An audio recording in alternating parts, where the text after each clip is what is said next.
خدا. یومئذ تحدث اخبارها، روز قیامت زمین اخبار میدهد. میدانید این اخبار چه اخبار است؟ گفتن نمیدانیم. الله و رسول اعلم، خدا و رسول داناست، ما نمیدانیم. حبیب خدا گفتن ان تشهد على كل عبد او امة بما عمل على ظهرها تقول عملت كذا و كذا في يوم كذا و كذا. ببینید روز قیامت این زمینه که بالاش در امروز بی پروا گشته سیم دادر عزیز، ولی زمین شما زمینم نگوید. گفتی سعدی این خاک گر به تعامل نظر کنی مردد، این خاک گر به تعامل نظر کنی چشم است و روی و قامت زیبای دلبران.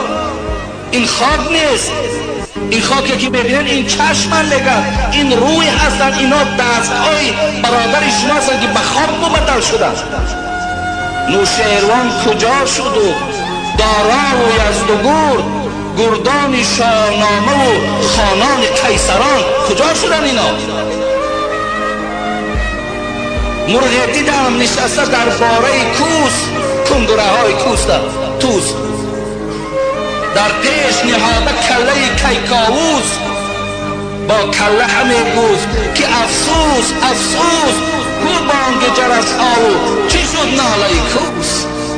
این مرغ از این کله کیکاووس بپرسید اون مالها کجا شد، اون رقص و بازی ها کجا شد، اون عیش عشرتات کجا شد، اون عملهای زشتت کجا شد که امروز کله تو خوراک من شده است.